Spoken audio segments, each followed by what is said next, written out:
இந்த வேலையும் கூட கர்த்தர் நம்மோடு கூட பேச இருக்கிற காரியங்கள் அநேகம் கவனமாக நாம் கவனித்து நம்முடைய வாழ்க்கையில் அதை பின்பற்ற ஆயத்தப்படுவோம்.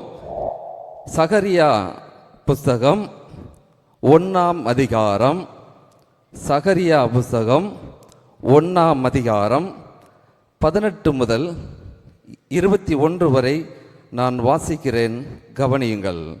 சகரியா புஸ்தகம் 1ஆம் அதிகாரம் 18 முதல். நான் என் கண்களை ஏறெடுத்து பார்த்தபோது இதோ 4 கொம்புகளை கண்டேன். அவைகள் என்னவென்று என்னோடு பேசின தூதனை கேட்டேன். அதற்கு அவர், இவைகள் யூதாவையும் இஸ்ரவேலையும் எருசலேமையும் சிதறடித்த கொம்புகள் என்றார். பின்பு கர்த்தர் எனக்கு 4 தொழிலாளிகளை காண்பித்தார். இவர்கள் என்ன செய்ய வருகிறார்கள் என்று கேட்டேன். அதற்கு அவர், ஒருவனும் தன் தலையை ஏறெடுக்க கூடாதபடி அந்த கொம்புகள் யூதாவை சிதறடித்ததே. அவைகளுக்கு பயமுறுத்துகிறதற்கும் யூதாவின் தேசத்தை பாழாக்க தங்கள் கொம்பை எடுத்த ஜாதிகளுடைய கொம்புகளை விழ தள்ளுகிறதற்கும் இவர்கள் வந்தார்கள் என்றார். கண்களை மூடி ஜெபிப்போம். கிருபை நிறைந்த நல்ல ஆண்டவரே, உமக்கு நன்றி செலுத்துகிறோம். இந்த நாளின் கூட தகப்பனே, உம்முடைய வார்த்தையை தியானிக்கும் போது ஆண்டவரே, எங்கள் வாழ்க்கை மறுரூபமாகும்படியாக ஆண்டவரே ஜெபிக்கிறோம். அடியினை மறைத்து நீங்கள் வெளிப்படுங்க. இங்கே வந்திருக்கிற உம்முடைய பிள்ளைகள் ஒவ்வொருடைய இருதயம், சிந்தை, கண்கள் உம்முடைய வார்த்தை மட்டும் உற்று நோக்கி பார்ப்பதாக. உம்முடைய நாமம் மாத்திரம் மகிமைப்படட்டும். நாங்கள் சிறுக, நீர் பெருக. இயேசுவின் நாமத்தில் ஜெபிக்கிறோம் நல்ல பிதாவே, ஆமென். அல்லேலூயா. கிறிஸ்துவுக்குள் பிரியமானவர்களே, இந்த நாளில் கூட இந்த உபவாச ஜெபத்திலே இதுவரைக்கும் நாம் பாடல்களை பாடி ஆராதித்து அநேக ஜெப குறிப்புகள் ஏறெடுத்தோம். எல்லா ஜெப குறிப்புக்கும் ஆண்டவர் ஆம் என்றும் ஆமேன் என்றும் பதில் கொடுப்பார் என்பதிலே எந்த ஒரு சந்தேகமும் இல்லை. ஆனால் இந்த உபவாச ஜெபத்தில் வந்ததுக்கு அப்புறம் கர்த்தருடைய வார்த்தையை கேட்டு அதன்படி வாழ முடியாமல் நம்மிடத்தில் இருக்கிற குறைகள், குற்றங்கள் நம்மை விட்டு போகவில்லை என்றால் அது ஒரு பரிதாபத்துக்குரிய ஒரு காரியமாக மாறிவிடும். பிரியமானவர்களே, கர்த்தருடைய வார்த்தையை கேட்டு இந்த 3 நாள் உபவாச ஜெபத்தில் நான் கலந்து கொண்ட போது என்னிடத்தில் இருக்கிற இந்த குறைகள் மாறினது. எனக்கு தேவனுக்கு பிரியமில்லாத காரியம் அநேக ஆண்டுகள் என்னை பின்தொடர்ந்து வந்தது. இந்த உபவாச ஜெபத்திலாம் கர்த்தர் அவருடைய வார்த்தையின் மூலமாக என்னை குணமாக்கினார் என்று சொல்லத்தக்கதாக நாம் இந்த நாளில் கர்த்தருடைய வார்த்தையை கவனமாக கவனிப்போம். பிரியமானவர்களே, இந்த வேத பகுதியில் 4 கொம்பை பற்றி எழுதியிருக்கிறது. 4 கொம்பு என்றால் ஒரு பலம். அநேக மிருகங்களுக்கு கொம்பு ஒரு பலம். ஆனால் இதில் சொல்லப்பட்ட காரியங்கள் 4 கொம்பு ஒரு 4 தேசத்தை குறிக்கிறதாக இருக்கிறது. இதில் சொல்லப்பட்ட காரியம் எதற்காக எழுதப்பட்டது, எப்போது எழுதப்பட்டது என்று நாம் அதை பற்றி தியானிக்கவில்லை. இதிலிருந்து மாறாக சில காரியங்களை நாம் கற்றுக்கொள்ளப் போகிறோம். எப்படி என்றால், இந்த கடைசி காலத்தில் நம்மையும் நம்முடைய பிள்ளைகளையும் சிதறடிக்கிற 4 கொம்புகள் எவை என்பதை நாம் தியானிக்கப் போகிறோம். ஏனென்றால் அந்த 4 கொம்பு ஒருவனும் தன் தலையை ஏறெடுக்க கூடாதபடி செய்தது. அந்த கொம்புகள் யூதாவையும் தேசத்தையும் சிதறடித்த அந்த கொம்பு இந்த காலத்தில் இயேசுவை ஏற்றுக்கொண்ட இஸ்ரவேலராகிய நம்மை கீழே விழ தள்ளுகின்ற அந்த 4 கொம்பு. ஆண்டவர் நம்மோடு கூட பேசும்போது அதை கவனித்து அதன்படி நாம் கற்றுக்கொண்டு வாழ்க்கையிலே நடைமுறைப்படுத்தினோம் என்றால் அது நமக்கு ஆசீர்வாதமாக இருக்கும் என்பதிலே எந்த ஒரு சந்தேகமும் இல்லை. பிரியமானவர்களே, அந்த 4 கொம்பு நம்முடைய தலையில்தான் முளைத்திருக்கிறது. அந்த கொம்பை நாம் வேரோடு அகற்ற ஆண்டவருடைய வார்த்தை நமக்கு நேராக வருகிறது. எல்லோரும் கவனிப்போம். முதலாவதாக, சுயநலம் என்கிற கொம்பு நமக்குள்ளே இன்னும் வேறு ஊன்றி இருக்கிறது. இந்த சுயநலம் நம்மையும் நம்முடைய குடும்பத்தையும் அழிக்கக்கூடியதான ஒன்றாக இருக்கிறது. சுயநலம் மிக மோசமானது. வேதத்திலே ஆதியாகமம் 13வது அதிகாரத்திலே 8 முதல் 1 வரை அதில் நல்ல சம்பவம் சொல்லப்பட்டிருக்கிறது. ஆபிரகாம் லோத்தை பார்த்து, நாம் சகோதரர், நமக்கு ஆடு மாடுகள் பெருகிவிட்டன, இடம் போதாது, நீ வலது பக்கம் போனால் நான் இடது பக்கம் போகிறேன் என்று சொன்னபோது லோத்து அந்த இடத்துல ஒரு முடிவு எடுக்கிறார். தன் கண்களை ஏறெடுத்து பார்க்கிறார். நன்றாக கவனிங்கள். லோத்து தன் கண்களை ஏறெடுத்து பார்க்கும்போது ஏதேனை போல நல்ல செழிப்பான நீர் பொரிந்த நல்ல வளங்கொண்ட செழிப்பான இடத்தை, சோதங்குமர பட்டணம் அருகே இருக்கிறதை சுயநலமாய் தேர்ந்தெடுக்கிறதை நாம் பார்க்கலாம். ஆனால் சோதங்குமர பட்டணம் ஒரு நாள் அழிய போகும் என்பது கர்த்தருக்கு மட்டுமே தெரியும். அந்த இடத்துல லோத்து கண்களுக்கு நன்றாக தெரிந்ததை தேர்ந்தெடுத்து நல்ல சமபூமியாக ஆசீர்வாதமாக இருந்த அந்த இடத்தை லோத்து தேர்ந்தெடுத்து கடைசியில் அந்த லோத்துவோட வாழ்க்கை என்ன ஆனது என்பது நாம் எல்லோருக்கும் தெரியும். லோத்துவினுடைய சந்ததியே தடம் புரண்டு மாறிவிட்டது என்பதை பார்க்கலாம். பிரியமானவர்களே, நம்முடைய வாழ்க்கையில் சுயநலம் என்கிற ஒரு காரியம் இருக்கும் என்றால் அது மிக மோசமானது. சுயநலம் வந்துவிட்டால் அடுத்து பெருமை வந்துவிடும். அது மட்டும் இல்லாமல் இன்னும் அநேக மனிதர்கள் மேல் பிடிக்காத காரியம், கசப்பு ஒன்றாக சேர்ந்து அது நம்மை கெடுத்துவிடும். சுயநலம் என்பது ஒரு கேன்சர் வியாதிக்கு சமமாக இருக்கிறது என்பதை நாம் புரிந்து கொள்ள வேண்டும். ஏனென்றால் வேதத்திலே ஆண்டவராகிய இயேசு கிறிஸ்து வாழும்போது ஒரு இடத்துல ஆண்டவர் சொல்லி இருக்கிறார். யோவான் 8ஆம் அதிகாரம் 54ஆம் வசனத்தை வாசியுங்கள். யோவான் 8ஆம் அதிகாரம். இயேசு பிரதித்திரமாக போதும், நல்ல கவனிங்க. இயேசு கிறிஸ்து அவர் பேசும்போது அவர் சுயமாக பேசவில்லை. பிதாவினிடத்தில் என்ன வார்த்தை வருகிறதோ அதை மட்டுமே பேசி கொண்டு வந்தார். அது மட்டுமல்லாமல் தன்னை மேன்மைப்படுத்தி அவர் எந்த இடத்திலையும் பேசவில்லை.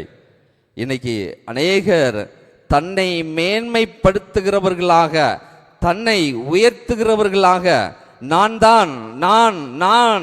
என்னால் தான் இது நடந்தது, நான் தான் இதை செய்தேன் என்று அந்த சுயநலமான அந்த முடிவெடுக்கிறது நிமித்தம் அந்த மேட்டிமை வந்து அநேகர் தவறான பாதையில் போகிறதை பார்க்கலாம். பண வசதி பெருகும் போது, பதவி வரும்போது அந்த சுயநலம் வருகிறது, அடுத்தது பெருமை வருகிறது. இப்படி ஒன்றாக ஒரு சில வியாதி போல தொற்றுக்கொண்டு நம்மை கர்த்தருக்கு நேராக போக விடாமல் அது தடுக்கிறது. ஒரு மனிதன் தன்னுடைய நண்பர்கிட்ட, நான் திருப்பூரில் அந்த மெயின் பைபாஸில் 5 ஏக்கர் இடம் வாங்கிட்டேன், அடுத்து மதுரையில் அந்த பஸ் ஸ்டாண்டு பக்கத்தில் ஒரு 2 சென்ட் இடம் வந்தது, மெயின் இடம், அதை வாங்கிட்டேன், திருநெல்வேலியில் எத்தனை ஏக்கர் இடம் வாங்கிட்டேன், அங்கே இவ்வளவு வாங்கிட்டேன், இங்கே இவ்வளவு வாங்கிட்டேன்னு தன்னை பெருமையாக பேசி கொண்டு இருக்கும்போது பூமி அவனை பார்த்து பேசியது.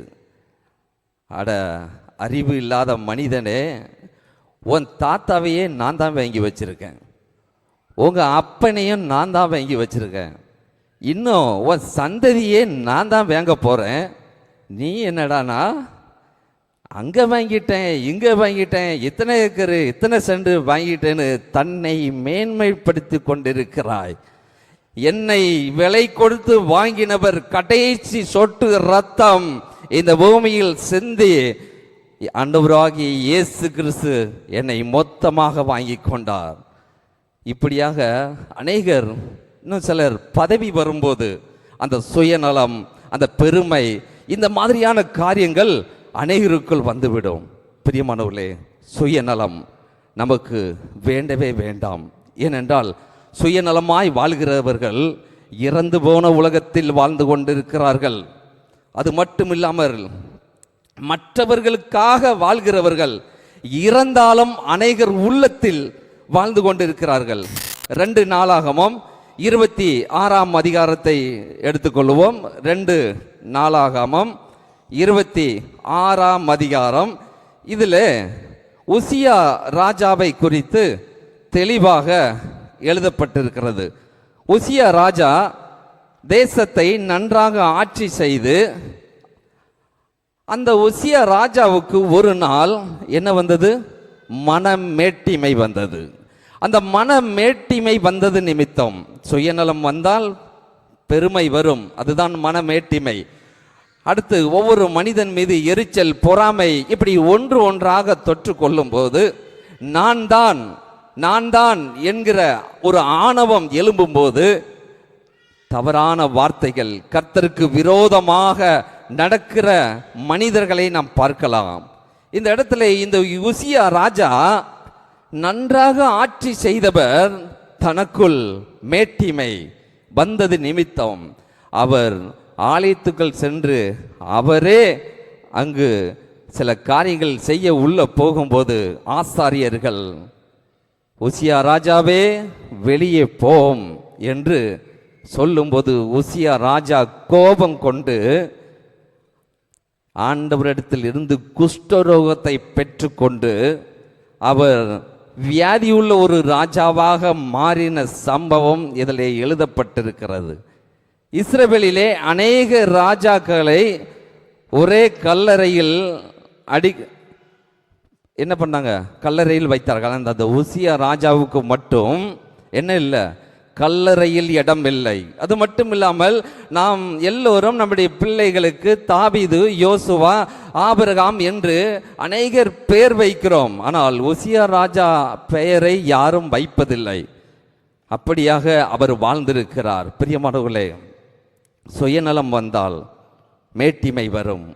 அந்த மேட்டிமை வந்தால் இன்னும் ஒன்று ஒன்றாக அது பெருக்கிக் கொண்டு அது ஒரு கேன்சர் வியாதிக்கு சமமாக அது நம்மையும் நம்முடைய சந்ததியும் அழித்துவிடும் என்பதை நாம் புரிந்து கொள்ள வேண்டும். நாம் எடுக்கிற முடிவு சுயநலமாக இல்லாமல் கர்த்தரை சார்ந்ததாக இருக்க வேண்டும். நாம் 2 பேருக்கு நியாயம் விசாரிக்கும் போது ஒருவர் நமக்கு நல்ல வேண்டப்பட்டவர்களுக்காக சுயநலமாக முடிவெடுக்காதபடி அதை சரியாக முடிவெடுக்க அந்த சுயநலம் என்கிற கொம்பை நாம் வேரோட அதை அகற்றுவோம். 2வதாக நம்முடைய வாழ்க்கையில் இருக்கிற கொம்பு என்னவென்றால் பொய் என்கிற கொம்பு. ஒரு நாளைக்கு நாம் எத்தனை பொய் சொல்கிறோம்? பொய்.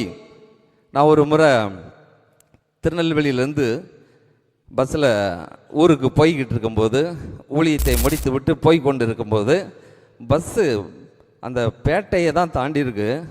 என் பக்கத்தில் இருக்கிற ஒருவருக்கு ஃபோன் வருகிறது.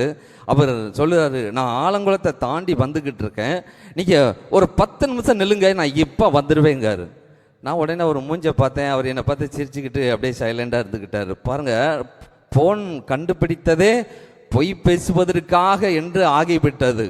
நம்முடைய வாழ்க்கையில் பொய் எப்படி சொல்லுகிறோம்? தேவையில்லாத பொய் விஷத்துக்கு சமமானது. பொய் என்கிற கொம்பு நம்முடைய கையிலே இருந்தால், அது நம்முடைய வாழ்க்கையிலே இருக்குமானால் அது ஆபத்தானது. சில பேர் பாருங்க, வண்டியா போய் சொல்லுவாங்க, எதற்கெடுத்தாலும் போய். அந்த மாதிரி பொய்யான வாழ்க்கை நமக்குள் இல்லாதபடி அந்த பொய் என்கிற அந்த கொம்பை நாம் வேரோடு அகற்ற வேண்டும். பொய் சொல்வது மரணத்தோடு போடுகிற ஒப்பந்தம் என்று ஏசாயா 28ஆம் அதிகாரம் 15ஆம் வசனத்திலே எழுதப்பட்டிருக்கிறது. வெளிப்படுத்தினல் 22:15 நரகத்திலே பங்கடைவர்கள் யார் யாருன்னு போட்டிருக்கு, அதுல பொய்யர்கள் என்று போடப்பட்டிருக்கிறது. பொய் பேசுவதால் நமக்கு அழிவு வரும். அது திறக்கப்பட்ட பிரேத குழி என்று சங்கீதம் 5ஆம் அதிகாரம் 6, 9 வசனத்திலே எழுதப்பட்டிருக்கிறது. அது மட்டுமில்லாமல் சங்கீதம் 58, 3ஆம் வசனத்திலே துன்மார்க்கன் பிறந்தது முதலாய் பொய் பேசுகிறான், சர்ப்பத்தின் விஷம் அவர்களிடத்தில் உண்டு என்று எழுதப்பட்டிருக்கிறது. பிரியமானவர்களே, 2 ராஜாக்கள் 5ஆம் அதிகாரம் 1 முதல் 27 வரை இருக்கிற சம்பவத்தை நீங்கள் வீட்டில் போய் வாசித்து பாருங்க. 2 ராஜாக்கள் 5ஆம் அதிகாரம் 1 முதல் 27 வரை நாகமான் என்கிற சீரிய படை தளபதி குஷ்டரோகத்தின் நிமித்தம் எலிசாவை சந்தித்து யோர்தான் நதியிலே ஸ்நானம் எடுத்து மூழ்கி அந்த குஷ்டரோகம் நீங்கிவிட்டு அந்த எலிசாவை சந்திக்கும் போது காணிக்கை கொடுக்கும்போது அந்த காணிக்கை எலிசா வேண்டாம் என்று சொல்லி அனுப்பிவிட்டு விடுவார். உடனே நாகமான் தன் சொந்த ஊருக்கு போய் கொண்டு இருக்கும்போது எலிசா வேலைக்காரன் கேயாசி என்பவன் பின் தொடர்ந்து போய் அந்த நாகமான் இடத்துல போய், மற்ற வேலைக்காரர்கள் இப்போதான் வந்தார்கள், அதனால எங்க எஜமான் உங்ககிட்ட காணிக்கையை வாங்கிட்டு வர சொன்னார் என்று பொய் சொல்லி அந்த காணிக்கைகளை பெற்று வீட்டிலே பத்திரப்படுத்திவிட்டு கேயாசி எலிசா முன்பாக கேயாசி வந்து நிற்கும் போது அந்த எலிசா சொன்ன காரியம், நீ என்னிடத்தில் பொய் சொல்வது என்ன? இனிமேல் நாகமானுக்கு வந்த குஷ்டரோகம் உன்னையும் உன் சந்ததியும் பிடித்து கொள்ளும் என்று சந்ததி சந்ததியாக குஷ்டரோக ஒரு குடும்பமாக கேயாசி குடும்பம் மாறினது என்று நாம் வேதத்திலே வாசிக்கலாம். பிரியமானவர்களே, பொய் மிக மோசமானது. இந்த பொய்யான காரியம், ஒரு பொய் சொன்னா அதை மறைப்பதற்கு அடுத்தடுத்து பொய் நம்மிடத்திலே உருவாகி கொண்டே இருக்கும், அதிலிருந்து ஊற்றெடுக்கும். சாத்தான் நம்மை இதை மறைக்க அதை சொல் இதை சொல் என்று பொய்யிலே நம்மை வளர்த்து விடுவான். ஏனென்றால் அவன் பொய்யனும் பொய்க்கு பிதாவுமாய் இருக்கிறான் என்று சொல்லப்பட்டிருக்கிறது. சரி, இப்போ 2 கொம்பை நாம் வேரோட எடுத்தாச்சு. அடுத்தது 3வது கொம்பு. 3வது கொம்பு என்ன என்றால் கோபம். கோபம் என்கிற கொம்பு. கோபம், ஒரு நாளைக்கு நாம் எத்தனை முறை கோபப்படுகிறோம் என்பதை நாம் சற்று யோசிக்க வேண்டும். நியாயமான காரியத்துக்கு கோபப்படுகிறோமா, அல்லது எப்படி எந்த காரியத்திற்காக நாம் கோபப்படுகிறோம்? ஏனென்றால் நீதிமொழிகள் 15:1 சொல்லப்பட்டிருக்கு, கடும் சொற்களோ கோபத்தை எழுப்பும் என்று சொல்லப்பட்டிருக்கிறது. பிள்ளைகளை படி படி என்று சொன்னால் அவர்களுக்கு என்ன வரும்? கோபம் வருகிறது நம்முடைய பிள்ளைகளுக்கு, படி படி என்று சொன்னால். ஆனால் பிள்ளைகள் நன்றாக கவனிங்கள்.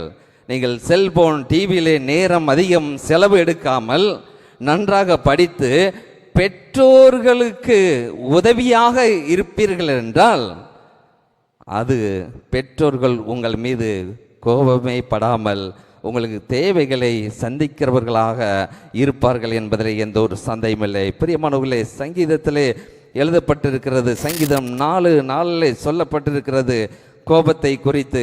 அது மட்டும் இல்லாமல் நீதிமொழிகள் 30:33 கோபத்தை கிண்டி சண்டை வரும். சில பேர் கோபத்தை என்ன பண்ணுவாங்க? கிண்டி விடுவாங்க. 2 பேரை தூண்டி விட்டு கோபத்தை எழுப்பி ஒருவருக்கொருவர் சண்டை இழுப்பதை பார்த்து ரசிப்பவர்கள் அநேகர்கள் இருப்பார்கள். அந்த காரியத்தில் நாம் ஜாக்கிரதையாக இருக்க வேண்டும். நீதிமொழிகள் 27:4 உக்கிர கோபம் பொறாமையை கொண்டு வரும். அது பயங்கரமானது, அது மோசமானது. கோபத்தினால் நமக்கு நஷ்டம் ஏற்படும். கோபம் வைராக்கியத்தை கொண்டு வரும், எரிச்சலை கொண்டு வரும். கோபத்தினால காயின் ஆபேலை கொன்று போட்டான். பிரியமானவர்களே, கோபம் வரும்போது நம்முடைய முக நாடி வேறுபடுகிறது, எரிச்சல் வருகிறது. கோபத்தினால் ஒரு மனிதன் மீது கசப்பு வருகிறது. இந்த கோபம் நீங்கள் கோபம் கொண்டாலும் பாவம் செய்யாதீர்கள் என்று சொல்லப்பட்டிருக்கிறது. ஆனால் கோபத்தினால நம்ம வீட்டில் எத்தனை டிவி ரிமோட்டு உடஞ்சிருக்கோம், சில வீட்டில் ஃபோன் உடஞ்சிருக்கோம், இன்னும் அநேக குடும்பங்களில் கோபத்தினால நிறைய நஷ்டங்கள் ஏற்படும். கோபத்தினால தவறான வார்த்தைகள் நம்முடைய வாயிலே வந்துவிடும். அந்த மாதிரியான காரியங்கள், கோபத்தை நாம் கண்ட்ரோல் பண்ணி, சூரியன் மறைவதற்குள் ஒரு மனிதனுக்கும் நமக்கும் கோபம் இருக்கக்கூடாது என்று வேதம் தெளிவாக சொல்லுகிறது. அப்படிப்பட்டதான கோபம் நம்மிடத்திலே இருக்கக்கூடாது. பிரியமானவர்களே, சில நேரம் கணவன் மனைவிக்குள்ள சண்டை வந்ததுன்னா என்ன வரும்? கோபம் வரும். கோபத்தில் என்ன பேசுகிறோம் என்று தெரியாது. ஏதோ ஒரு தவறான வார்த்தை விட்டு விட்டோம் என்றால் அது மனக்கசப்பாக மாறிவிடும். கோபத்தினால நல்ல வார்த்தைகளை பேச வேண்டும்.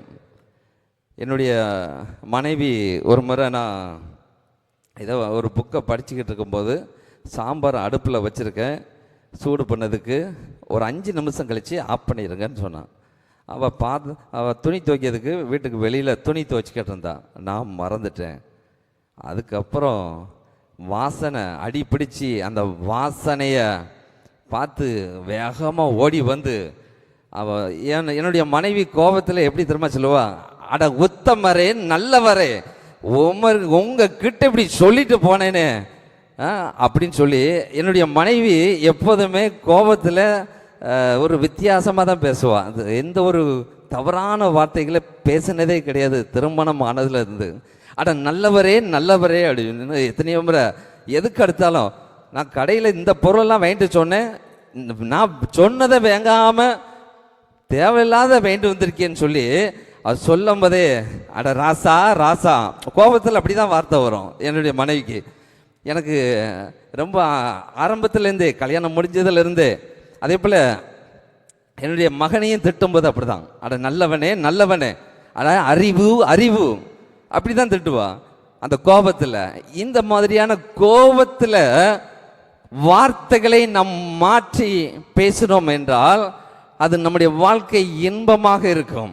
சில நேரம் அதிகமாக கோபம் வந்துவிட்டு என்றால் என்னுடைய மனைவிக்கு நான் சொல்லுவேன், எல்லாருக்கும் கோபம் வரும்போது தான் அவங்க முகத்தில் ஏதோ ஒரு பிசாசு வந்தது போல் இருக்கும், ஆனால் உனக்கு கோபம் வந்தால் தான் உன் முகமே அழகாக இருக்குது அப்படின்னு சொன்னோடனே அவள் சிரிச்சிருவா. பிரியமானவர்களே, கோபப்படுவது நியாயமான காரியத்துக்கு கோபப்படலாம், ஆனால் கோபப்படுவதனால நம்முடைய வாழ்க்கையில் அநேக நஷ்டங்கள் ஏற்படுத்தும், குடும்பங்களிலே பிரிவினைகள் ஏற்படுத்தும் என்பதை நாம் புரிந்து கொள்ள வேண்டும். கோபத்தை நாம் சரியாக அதை கையாள வேண்டும். நியாயமான காரியத்துக்கு கோபம் வருவதனால எந்த ஒரு தவறும் இல்லை. அது மட்டும் இல்லாமல் கோபம் நம் உயிரை தின்றுவிடும். கோபம் ஒரு சாக்கடை நீருக்கு சமம். ஒரு நாளைக்கு ஒரு 10 முறை கோபப்பட்டோம் அப்படின்னா ஒரு 10 டம்ளர் சாக்கடை நீரை குடித்ததுக்கு சமம். அப்போ சாக்கடை நீரை குடித்தா நமக்கு சரீரத்தில் என்ன பிரச்சனைலாம் வரும்? பல பிரச்சனைகள் வரும். கோபப்படுறதுனால தான் இன்னைக்கு சுகரு, ப்ரெஷரு, அந்த வியாதி இந்த வியாதி வருதுன்னு டாக்டரே சொல்கிறாங்க. பிரியமானவர்களே, கோபத்தை நாம் விட்டுவிட வேண்டும். கோபத்தினால் நம்முடைய வாழ்க்கை அது வேறு விதமாக மாறிவிடும். ஒரு மனிதன் மீது கோபம் வந்துவிட்டால் முதலாவதாக அந்த மனிதனை அடுத்து எப்போ பார்த்தாலும் என்ன வரும்? கசப்பு வரும், அப்புறம் எரிச்சல் வரும், அப்புறம் பகை வரும். செத்தாலும் அவன் வீட்டுக்கு நான் போக மாட்டேன். அப்புறம் அவன் அந்த ஆள் மேலே நம்ம கோபத்தில் இருக்கும்போது இந்த ஒன்றா வரும்போது நம்ம கண்ணு முன்னாடியே அவன் வாழ்க்கையில் உயர்தான் அப்படின்னா அவன் மேலே பொறாமை வரும். இப்படி ஒன்று ஒன்றாக தொட்டு என்னதில் வரும்? கசப்பு, எரிச்சல், பொறாமை, வைராக்கியம். 5 காரியம். ஒரு ஆள் மேலே கோபம் வந்துட்டுன்னா இந்த 5 எக்ஸ்ட்ரா வந்துடும். இந்த 5 என்ன தெரியுமா? செங்கல், மணல், ஜல்லி, தண்ணீர், சிமெண்ட். இந்த 5 பொருளை மாறிடும். இந்த 5 பொருளை வச்சு இந்த உலகத்தின் அதிபதியான சாத்தான் இருக்கான் பார்த்தீங்களா, அவன் ஒரு பெரிய இன்ஜினியர். அவனுக்கும் நமக்கு ஒரு பெரிய தடுப்பு சுவரை கட்டி விடுவான். பிரியமானவர்களை, கோபத்தினால் குடும்பங்கள் பிரிந்திருக்கிறதை பார்க்கலாம். கோபத்தினால் கணவன் மனைவி பிரிந்திருக்கிறதை நாம் உலகத்திலே பார்க்கலாம். கோபம் நம்மை அழித்துவிடும். அதை நம்மை விட்டு அகற்றிவிட வேண்டும். அதுதான் நமக்கு நல்லது என்பதை நாம் புரிந்து கொள்ள வேண்டும். நீதிமொழிகள் 19:19 கடுங்கோபி ஆக்கணிக்கு உள்ளாவான் என்று எழுதப்பட்டிருக்கிறது. யாக்கோபு 1ஆம் அதிகாரம் எடுத்துக்கொள்ளுங்கள். யாக்கோபு 1ஆம் அதிகாரம் 20ஆம் வசனம் 19ஆம் வசனத்தை வாசியுங்கள். ஆகையால் என் பிரியமான சகோதரரே, ஆ ஆ ஆ மனுஷனுடைய கோபம் தேவனுடைய நீதியை நடப்பிக்க மாட்டாதே என்று தெளிவாக எழுதப்பட்டிருக்கிறது. கோபத்தினால அநேக இழப்புகள் நமக்கு வந்து கொண்டு இருக்கும் என்பதை நாம் புரிந்து கொள்ள வேண்டும். அடுத்து எபேசியர் 4ஆம் அதிகாரத்தை எடுத்துக்கொள்வோம். எபேசியர் 4:26-31 சொல்லப்பட்டிருக்கிறது. நீங்கள் கோபம் கொண்டாலும் பாவம் செய்யாதிருங்கள். சூரியன் அஸ்தமிப்பதற்கு முன்னாக உங்கள் எரிச்சல் தனிய கடவது. 36ஆம் வசனத்தில் சகலவிதமான கசப்பும் கோபமும் மூர்க்கமும் கூக்குரலும் தூசணமும் மற்ற எந்த துர்க்குணமும் உங்களை விட்டு நீங்க கடவது. கோபம் வந்தாலே இதில் எழுதப்பட்ட காரியங்கள் நமக்குள் புகுந்து நம் வாழ்க்கை முறைமைகளை மாற்றி அமைத்துவிடும் என்பதை நாம் புரிந்து கொள்ள வேண்டும். நிறைய பெண்களுக்கு ஒரு சில இடங்கள்ல பார்த்தீங்கன்னா பைப்பில் தண்ணி பிடிக்க இடத்துல பாருங்கள் சண்டை பயங்கரமாக வரும். அப்போது எங்கள் ஊரில் ஒரு அக்கா சர்ச்சுக்கு வந்தால் நல்லா ஜெபம் பண்ணுவாங்க, வேத பாடம் வசனத்தெல்லாம் நல்லா எடுத்து பேசுவாங்க. ஆனால் அடிப்பைப்பில் அங்கே தண்ணி எடுக்கிற போகிற இடத்துல தான் அந்நிய பாசை, வேறு விதமான பாசைகள் எங்கிருந்து வருதுன்னே சொல்ல முடியாது, அப்படியாக பேசுவார்கள். கோபத்தினால வருகிற வார்த்தைகள், தேவையில்லாத வார்த்தைகள், கெட்ட வார்த்தைகள் நம்முடைய வாயிலிருந்து புறப்படும். அதற்கு கோபத்தை கட்டுப்படுத்த வேண்டும். ஒரு அம்மா அப்படி தான் அடிக்கடி சண்டை வந்துடணும். ஒரு போதகர்கிட்ட போய், ஐயா கோபத்தினால நான் இப்படிலாம் பேசியிருந்தேன், பேசாமல் இருக்க முடியல, என்ன செய்யனே தெரியல, எனக்கு அந்த இடத்துல சண்டை வரும்போது நான் கொஞ்சம் லேட்டாக தண்ணி எடுக்க போகலான்னு பார்த்தா அதுக்குள்ள தண்ணி போயிடுது, முன்னக்கூட்டி போனாதான் தண்ணி கிடைக்கும், தினமும் சண்டை வந்துடுது, நான் அசிங்கமாக பேசியிருந்தேன், இதிலேருந்து எனக்கு ஏதாவது ஒரு விடுதலை கிடைக்கணும், அதுக்கு ஏதாவது ஒரு ஐடியா சொல்லுங்கன்னு சொல்லும்போது அந்த போதகர் என்ன சொன்னார் தெரியுமா? ஏமா நீ இனிமேல் போய் இப்படி பேசுன்னு சொல்லிட்டார். அதுக்கப்புறம் தண்ணி பிடிக்க போகும்போது மறுநாள் அதே போல் சண்டை வந்தது. வரும்போது அந்த அம்மா என்ன சொன்னாங்க தெரியுமா? நீ தினமும் ஆப்பிள் பழம் சாப்பிடுவ, நீ ஆரஞ்சு பழம் சாப்பிடுவ, உன் மகன் நல்லா படிப்பான், உன் மகனுக்கு நல்ல வேலை வாய்ப்பு கிடைக்கும், உன் மகளுக்கு நல்ல திருமண வாழ்க்கை அமையும். அந்த அம்மா திட்ட இந்த அம்மா இந்த மாதிரி வார்த்தைகளை சொன்னோடனே அடிப்பைப்பில் இருக்கிற எல்லாமே சிரிச்சிட்டாங்க. பிரியமானவர்களே, அந்த வாழ்க்கையே மாறிவிட்டது. நல்ல வார்த்தைகளை பேசுவோம் என்றால் அது நமக்கு நல்லது. ஏனென்றால் கோபத்தினால அநேக நஷ்டங்கள் ஏற்படும், உயிர் சேதங்கள் ஏற்படும். கோபத்தினால அநேக கொலைகள், கோபத்தினால அநேக விவாகரத்து, கோபத்தினால குடும்பங்கள் பிரிந்திருக்கிறது, கோபத்தினால அண்ணன் தம்பி உறவு பாதிக்கப்பட்டு இருக்கிறது. இந்த கோபம் மிக மோசமானது. அந்த கோபம் என்கிற கொம்பை நம்முடைய தலையில் இருக்குமானால் அதை அகற்றுவது நல்லது. ஒரு வீட்டுக்கு ஜெபமணி போயிருந்தோம். 2 வருஷமாக ஜெபமணி போயிட்டுருக்கேன். அண்ணன் தம்பி 2 பேரும் வீடு கட்டி இருக்கிறாங்க. பொது சுவரில் தான் வீடு கட்டியிருக்காங்க. ஒரே சுவர் தான், அந்த பக்கம் அண்ணன், இந்த பக்கம் தம்பி. அப்படி இருக்கும்போது 2 பேர் வீட்டுக்கும் ஜெபம் பண்ணிட்டு இந்த ஊழிய தேவைக்கு காணிக்க தருவாங்க, ஜெபம் பண்ணிட்டு வர்றது வழக்கம். அப்படி இருக்கும்போது ஒரு நாள் அண்ணன் சொன்னார், அடுத்த முறை வரும்போது எனக்கு ஒரு பெரிய வசனம் போர்டு வேணும், அது இங்கே கிடைக்கல, நீங்கள் திருநெல்வேலிக்கு அடிக்கடி போகிறதுனால வாங்கிட்டு வாங்க அப்படின்னு சொன்னார். சரின்னு சொல்லிட்டு மறு மாதம் போகும்போது வாங்கிட்டு போனேன். அப்படி வாங்கிட்டு போகும்போது அண்ணன் வீடு பூட்டி இருந்தது. உடனே அண்ணனுக்கு ஃபோன் அடித்தேன், எங்கே போயிருக்கேன், நான் வர லேட்டாகும், என் தம்பி வீட்டில் கொடுத்துருங்க. நாங்கள் கடைசியில் தம்பிக்கிட்ட உங்கள் அண்ணன் கொடுக்க சொன்னார், வந்தண்ணே கொடுத்தா, நான் வாங்க மாட்டேன், பக்கத்து வீட்டில் கொடுத்துட்டுப்பாங்க, நான் 2 வருஷமாக நாங்கள் 2 பேரும் பேச மாட்டோம் அப்படிங்கிற எனக்கே அதிர்ச்சி ஆகி போச்சு. அவங்க 2 பேரும் பேச மாட்டாங்கங்கிறது அன்னைக்கு தான் தெரிஞ்சுது. அது ஆனால் நம்ம முன்னாடி ஒரு வேஷம் போடுகிறது போல காண்பித்து கொள்கிறார்கள், தெரியவில்லை. கடைசியில் பார்த்தா ஒரு தாய் வயிற்றில் பிறந்தவர்கள், ஒரே வீட்டில் குடியிருக்கிறார்கள், ஒரே சபைக்கு செல்கிறார்கள், ஒரே ஊரில் வாழ்கிறார்கள், ஒரே பரலோகத்திற்கு எப்படி செல்ல முடியும்? பிரியமானவர்களே, கோபத்தினால் சொந்த பந்தம் உறவுகள் அது பிரிந்து இதனால் பல இழப்புகள் நேரிடுகிறது. நம்முடைய வாழ்க்கையில் கோபம் இருக்குமானால் அந்த கொம்பை அகற்றி விடுவோம். சரி, அடுத்தது 4வது கொம்பு. 4வது கொம்பு என்னவென்றால் குற்றப்படுத்துதல்.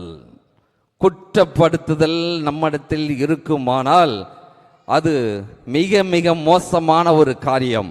மற்றவர்களை எந்த நேரமும் குறை சொல்லி பேசுவது, மற்றவர்களை குறித்து புறங்கூறி தெரிகிறது.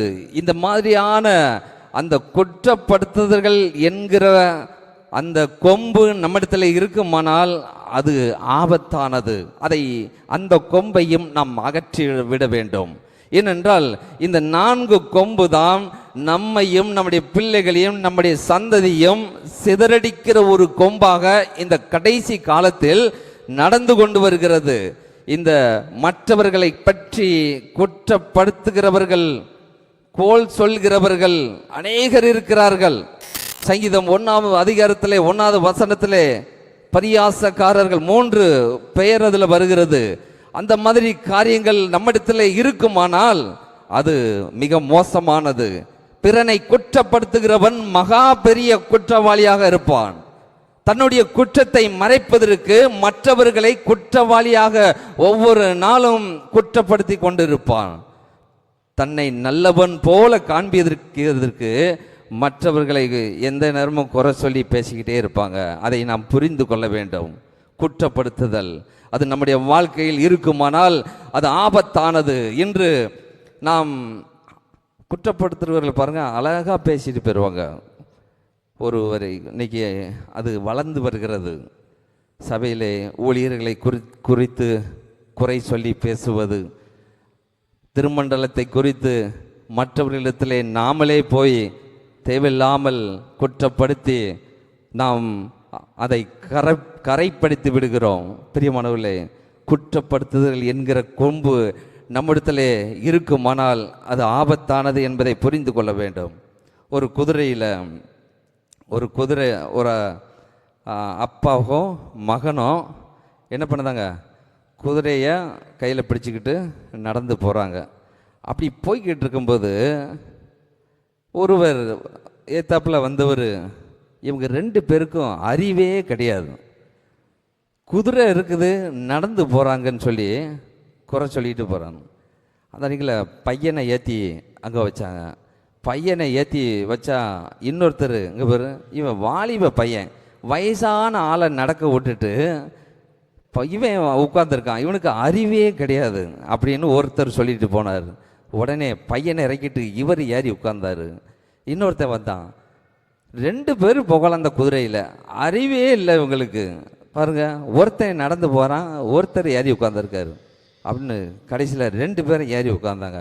அடுத்து ஒருத்தர் வந்தார்.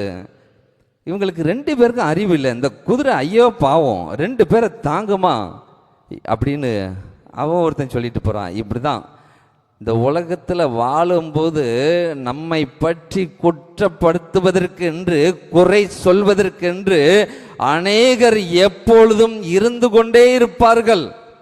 அதை கேட்டுக்கொண்டு நாம் அமைதியாக இருக்க வேண்டும், ஜெபத்தோடு அதை விட்டு கடந்து போக வேண்டும். அது மட்டும் இல்லாமல் நாமும் மற்றவர்களிடத்திலே தேவையில்லாமல் குற்றப்படுத்தி மற்றவர்களை பற்றி, போதர்களை பற்றி, திருமண்டலத்தை குறித்து, சபையை குறித்து ஒவ்வொரு தேவையில்லாத காரியங்களை நாம் குறை சொல்லி இருந்தோம் என்றால் நம்முடைய வாழ்க்கையில் அந்த கொம்பு மிக மோசமானது என்பதை நாம் புரிந்து கொள்ள வேண்டும். நீதிமொழிகள் 11:13 எழுதப்பட்டிருக்கு, புறங்கூறி தெரிகிறவன் ரகசியத்தை வெளிப்படுத்துகிறான். மற்றவர்களை குறித்து நாம் புறங்கூறி கொண்டு இருக்கும்போது ஒரு நாள் வரும்போது நம்முடைய வாழ்க்கையில் இருக்கிற ரகசியத்தையே சொல்லிவிடுவோம். அதனால் பல பிரச்சனைகள் வரும். ஒரே நம்முடைய வாழ்க்கையில் யாக்கோபு 4ஆம் அதிகாரம் எடுங்கள். யாக்கோபு 4ஆம் அதிகாரம் அதில் 11, 12 வாசிக்கிறேன், கவனிங்க. சகோதரரே, ஒருவருக்கொருவர் விரோதமாய் பேசாதிருங்கள். சகோதரனுக்கு விரோதமாய் பேசி தன் சகோதரனை குற்றப்படுத்துகிறவன் நியாய பிரமாணத்துக்கு விரோதமாய் பேசி நியாய பிரமாணத்தை குற்றப்படுத்துகிறான். நியாய பிரமாணத்தை குற்றப்படுத்துவாயானால் நீ நியாய பிரமாணத்தின்படி செய்கிறவனாய் இராமல் அதற்கு நியாயாதிபதியாய் இருப்பாய். நியாய பிரமாணத்தை கட்டளை இடுகிறவர் ஒருவரே, அவரே ரட்சிக்கவும் அழிக்கவும் வல்லவர். மற்றவனை குற்றப்படுத்துகிறதற்கு நீ யார் என்று வேத வசனம் சொல்லுகிறது. பிரியமானவர்களே, நம்மளை பற்றி குற்றம் சொல்லுவதற்கு யாரும் நல்லவர்கள் இந்த உலகத்தில் கிடையாது. நாமும் மற்றவர்களை பற்றி குற்றம் சொல்வதற்கு நாமும் நல்லவர்கள் கிடையாது. குற்றப்படுத்தாமல் ஒருவருக்கொருவர் அன்போடு நாம் பாசத்தோடு நேசத்தோடு நம்முடைய வாழ்க்கையில் நாம் இருப்போம் என்றால் அது நமக்கு நல்லது. சரி, இப்போ 4 கொம்பை நம்ம என்ன பண்ணியாச்சு? நம்ம தலையில் நம்ம கண்ணுக்கு தெரியாது, ஆனால் அந்த 4 கொம்பு தான் நம்மளையும் நம்முடைய பிள்ளைகளையும் சிதறடிக்கிற ஒரு கொம்பாக இருக்கிறது. இந்த 4 கொம்பை அகற்றி விட்டாச்சு என்றால் ஒரு கொம்பு தான் நமக்கு இருக்கணும். அந்த ஒரு கொம்பு யார்? அவர்தான் இயேசு கிறிஸ்து. அல்லேலூயா. என்னாகமம் 24ஆம் அதிகாரம் 8ஆம் வசனத்தை வாசியுங்கள். என்னாகமம் 24:8. தேவன் அவர்களை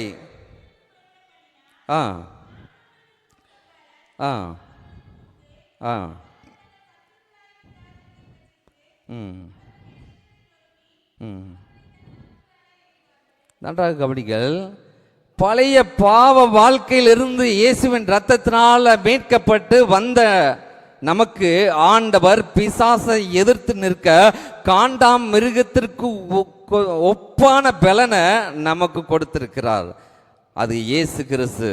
அவர் மட்டும்தான் நமக்கு ஒரு கொம்பாக இருக்க வேண்டும். சங்கீதம் 92:10 சொல்லப்பட்டிருக்கிறது. அதை வாசியுங்கள். சங்கீதம் 92:10. என் கொம்பை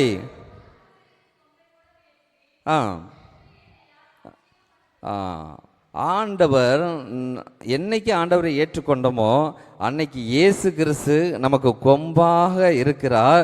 அவருடைய அபிஷேகத்தினால் நாம் நிரப்பப்பட்டிருக்கோம்.